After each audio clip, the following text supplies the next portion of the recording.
welcome to our third Pieces to Piece interview. So today I have the lovely, the fabulous Sam. Jackie. So Sam is a sound healer and a forest school leader is the word for it, isn't it? So we're going to find out a bit more about that.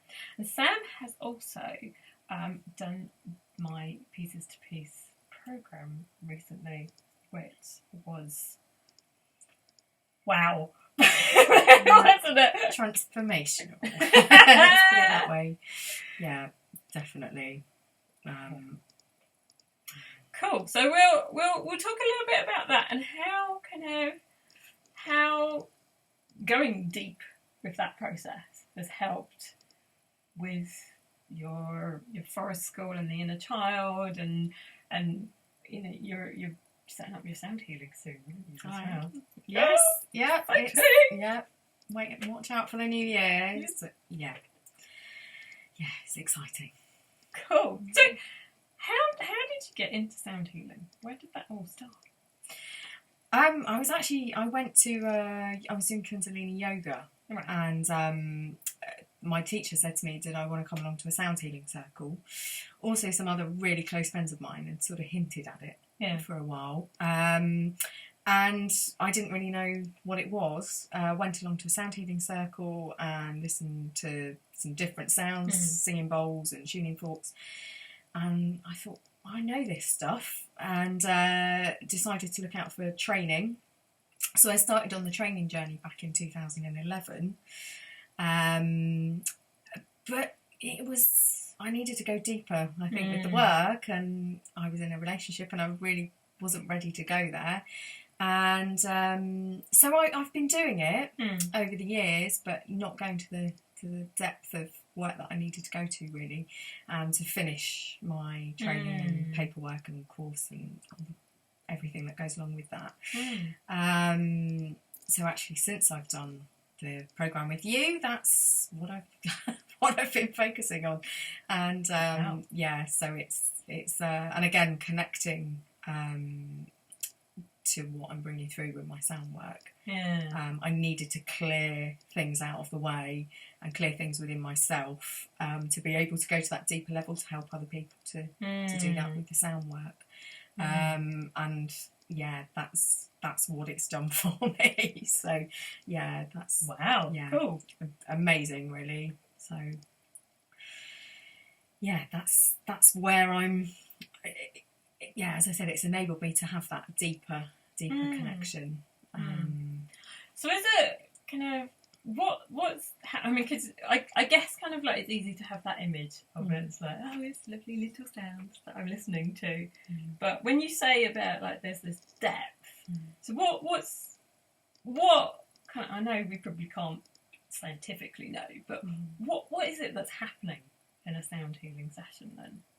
Well, I think particular sounds, particular frequencies help us. We connect to them on an emotional level at times with and a physical. But I think it can trigger memories. So sometimes certain sounds can trigger memories from things that crop up and you think, I haven't thought about that for years, and why am I thinking about that? So I think it's things that are stuck in our minds we're thinking about and we don't realise that they're there. So it enables you to just sort of clear some of those, but also the voice work I do, it helps. I have helped people to connect to their voice, and they now sing and they go to choirs and they thought they couldn't sing. So I think thinking about when people have told us that we can't sing when we've been at school, we've got these perceived ideas that we sing these perfect notes, and it has to be this perfect harmony, and it's actually, you can create those sounds quite naturally by not having an idea of a perceived outcome for what you're doing. So you're actually just singing for joy or for pleasure, or without somebody telling you you're doing it wrong or you can't sing. I believe everybody can sing, because if we're able to make noise. Yeah, I guess kind of sounds. We see that kind of like X factor judgment kind of thing, and there are people with problems that go on that, but generally, there's just kind of, if you can't sing like Leona Lewis or something, then you can't sing. And I mean, an example, I will share is I've been doing some work in a nursery, and some girls who were singing, 3-year-olds singing karaoke. They're not singing anything. They're into the microphone.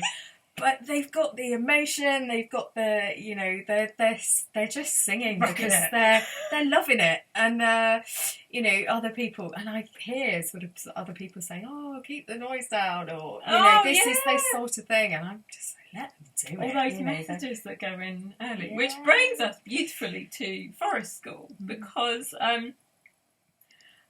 we've talked a lot about kind of childhood experiences, haven't we? And it's those messages that you get, and just that massive, massive impact that what you've experienced in childhood has on the rest of your life, on your relationship choices. Could you tell us a bit about, the philosophy behind Forest School and how it helps with that kind of thing? Well, really, I mean, it's from the Scandinavian sort of early years education, which is people, I think since about the 1960s, people have been trying to bring it into the UK. It is spreading more worldwide now, actually. But, there's an emphasis on the sort of community, the social, emotional intelligences, not just the academic. And it's child-led. So it's actually allowing, rather than having fixed, because people are trying to fix curriculum to Forest School, but the true, I think, pure essence of Forest School is that child-led. So, you can go on a session and the children, they start singing a particular song, and rather than, I just let them create their own songs, that rather than having a fixed thing. We just sing songs that are that do have set words, and that's fine. There is a place for that, but I think also sort of the learning, you could be walking through the woods and suddenly they see a bird's nest on the floor. So they want to start thinking about the life of the bird, and they start talking about it. Okay, you may have, to have some sort of structure, you do need to have some things that you fall back on, but to be able to just let the children go with what they want to learn, and then they're quite often all engaged together in that, and they all bring their little parts to it. So you're not saying, actually, we don't have time for that now because we're going to be doing this. We've got this plan. We've got this plan to do. You're actually going with what they want to learn, but also you're allowing them to discover and explore, rather than having this set curriculum. And there is a place for learning basic skills that you need to, your maths and your English and things. But I think, especially the early years, it should be for playing and, to experience and discover and, nurture, have that, not too many constraints on what you're doing. Healthy boundaries and also healthy boundaries within the social context. That's essential, and they need that to be to be able to function, but not to have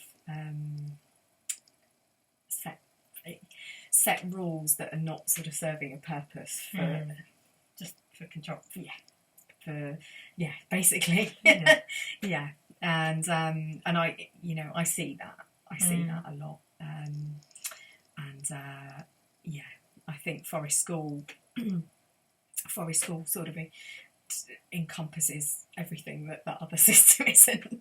A true. So what do you think are some of the dangers of kind of like setting those more controlled, rather than it being child-led? What's the danger in later life with that? I think people not being able to speak up for themselves and feeling that they have to do things in a certain way. That controlling and people, not being able to, I think as well, I know that happened to me, was not being able to feel confident in asking questions. Like when you don't understand. When you don't understand, not being able to ask the question because you may have asked a question and you've been made to feel stupid for asking a question when, well, you should know that. That sort of, and I think... That's shame, isn't it? Yeah, so you should know the answer to that because I covered that last week. Oh, but yeah.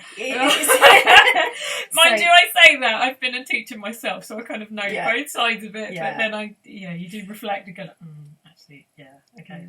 Yeah. But I think there's always that, as well as a forest school leader, it's always reflecting on, that is part, but that is part of that is part of forest school is evaluating your sessions and reflecting, but reflecting on the group, but also yourself, and actually how could I, because you're not perfect, and when you're trying to work with a system that isn't the norm as such, actually you're having to undo all of that in yourself, and actually, so you're not necessarily going to be perfect in that. And I think it's like, I mean, because I know, like, in regular teaching as well, like reflective practice is like, it's pushed a lot, but it's like it can go a bit too far sometimes, isn't it? And then you start feeling like I'm never enough, and it's like it's that balance of being okay with the imperfection, isn't it?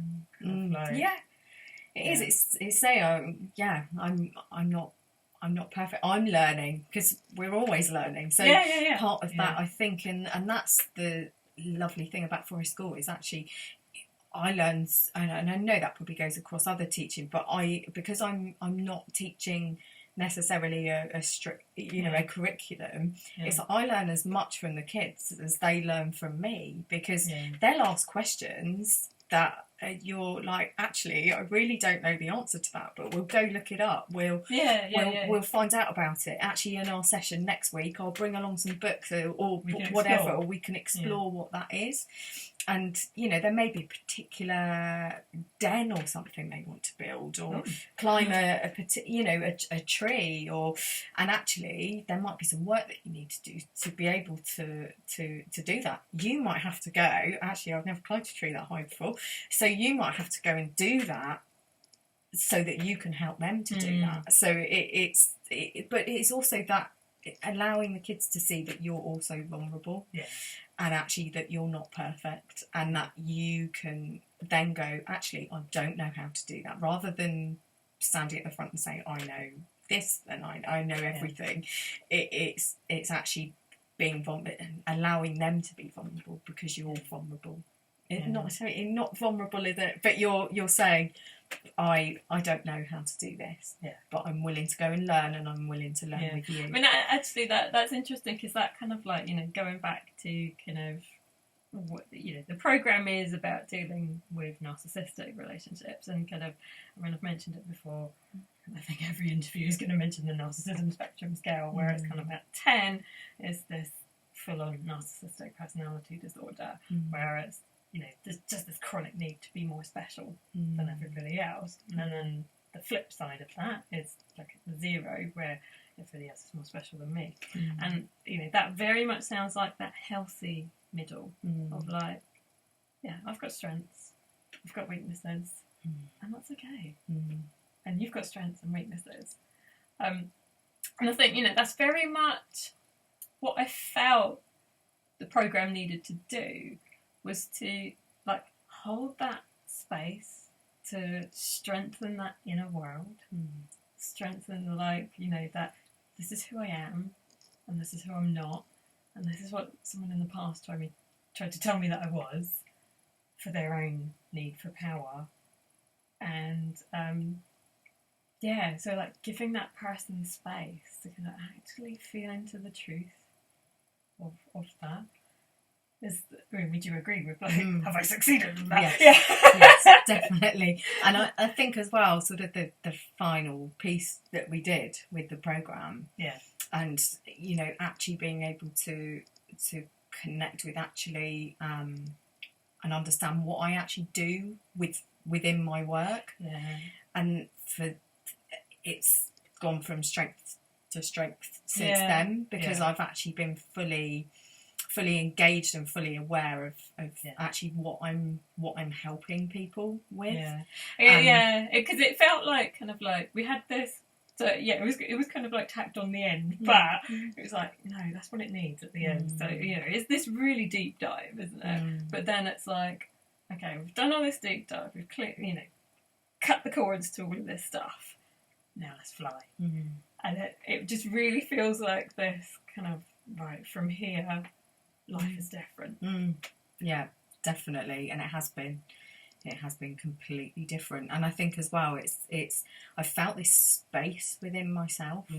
I really felt this space that was created because I got rid of the stuff that was holding me back. So it was enabling, I think, as well, that actually creating that space allowed something else to come in within myself. Which, an emotional declutter. Yeah. So it that gone, something else that was that's enabling me to move forward and to create what I want to and need to create. It's actually decluttered and cleared all of that, which was holding me back from being true to myself and to what I'm here to do. And because most of the stuff that was holding you back was complete BS, really, wasn't it? It was just what other people had convinced you about yourself. When you are very sensitive, and those kind of restrictions that get put in place in childhood, where it's like, oh no, okay, I'm not okay as I am. I need to be different to be accepted, to be loved, to get attention, and you carry that, don't you, into adulthood, as well, through any sort of learning through life there as well, with experiences I had at school, by being ridiculed in a class when you're an infant. It's like I had a complete block with maths, which, for many years, just purely because of one person sort of telling me that I should know my times table, but putting me on the spot. And that's just highlights for me that, like you said, it's things like that that you don't realise that are actually holding. And that's reminding me again of what you said about that voice and that singing. There's something really powerful about kind of like your true voice, isn't there? And so I believe you're going to be working more with that with clients. Is that right? Yeah, definitely. As I say, I have done that with some clients, and some quite outstanding results. Really, people sort of not thinking that they can sing, and then now they're singing in choirs, and that's So that's some of the work that I will be doing. Remind me again of what your purpose was, like those two words that we... Shining starlight. And I do I do feel that that's what I'm connecting to and I think that's it from myself, but also connecting that with for others, allowing others to be able to connect to their own starlight. Cool, that's within. So, how can people get hold of you? Well, I do have a website, right? Which is because I work a lot with the sea. I do like to work by the sea, so you're a sea girl, aren't you? I am. Sea woman, rather. Sea woman. Sorry. Yeah. I am a. And inner child likes the sea as well. Yeah, definitely. Well, I'm actually going for a sea swim tomorrow. Cool. Got my wetsuit out. Yeah. So I will be doing that quite regularly too.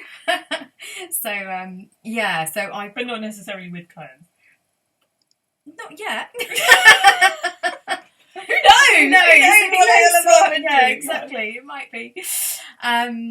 But yeah, so my website is www.sambriton, Sirenity, so it's S-I-R. Oh, I've just got that. Yeah. As in like a siren. Yes. So it is, Sirenity. So that is sirenity.co.uk. Awesome. And well, we're looking to do future workshops together as well, aren't we? And also with my nutty partner. We're all in touch with our inner child. Yeah, definitely. Okay. Thank you so much, Sam. Yeah, thank you, Jackie. Cool.